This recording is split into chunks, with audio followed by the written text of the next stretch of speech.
வணக்கம் ஓவியா. நிச்சயமாக கோவை மாவட்டம் சூலூர் சட்டமன்ற உறுப்பினர் சுகுமார் தலைமையில் கனியூர் பகுதியில் நன்றி தெரிவிக்கும் கூட்டம் நடைபெற்றது. அப்பொழுது அங்கு வந்த சட்டமன்ற உறுப்பினர் சுகுமாருக்கு மாலை அணிவிக்க சென்ற அக்கட்சி ஊராட்சி செயலாளர் வசந்தியை அக்கட்சி நிர்வாகிகள் தடுத்து நிறுத்தி வாக்குவாதத்தில் ஈடுபட்டதோடு அவரை தாக்கி ஆடையை கிழித்ததாக கூறப்படுகிறது. இதனை அடுத்து வசந்தியை அவரது ஆதரவாளர்கள் மீட்டு சிகிச்சைக்காக அரசு மருத்துவமனைக்கு அனுப்பி வைத்தனர்.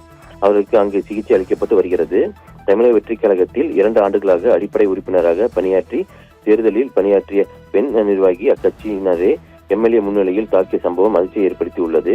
இது குறித்து அந்த பேச்சின் நிர்வாகிய வசந்தி அவர்கள் தாவிகாவில் கடந்த 2 வருடங்களாக தீவிரமாக பணியாற்றி வருவதாகவும் தேர்தல் சமயங்களில் அக்கட்சி அறிவித்த நபர்களுக்காக 25 நாட்களுக்கு மேலாக இரவு பகலும் பாராமல் தீவிர பிரச்சாரம் செய்ததாக குறிப்பிட்டுள்ளார்.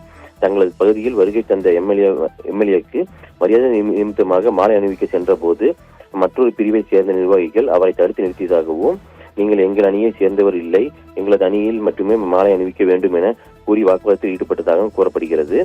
வாக்குவாதம் முற்றிய நிலையில் வடக்கு ஒன்றிய செயலாளர் அஸ்வின் மற்றும் செந்தில் ஆகியோர் தன்னை வலுக்கட்டாயமாக பிடித்து தள்ளியதாகவும் கழுத்தை நெறித்து தாக்கியதாகவும் கூறியுள்ளார். இந்த மோதலில் தனது ஆடை கிழித்ததோடு ஆபாசமாக வார்த்தைகளால் திட்டியும் கொலை மிரட்ட விட்டதாகவும் கண்ணீருடன் தெரிவித்துள்ளார். தொடர்ந்து கட்சிக்காக உழைத்த நிர்வாகிகளை கண்டுகொள்ளாமல் புதிதாக அணி அமைத்து ஓரங்கட்டுவதாகவும் தெரிவித்துள்ளார்.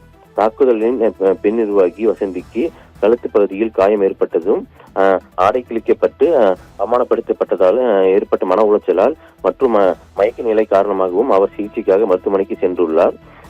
அக்கட்சிக்காக உழைத்த பெண் நிர்வாகி என்றும் பாராமல் தடுத்த வார்த்தைகளால் தகாத வார்த்தைகளாலும் பேசி ஆடை கிழிக்கப்படும் அளவிற்கு தாக்கிய கட்சி நிர்வாகிகள் மீது தாவிக தலைமை மற்றும் அதன் தலைவர் உடனடியாக உரிய நடவடிக்கை எடுக்க வேண்டும் என்றும் அவர் கண்ணீர் மல்க கோரிக்கை விடுத்துள்ளார்.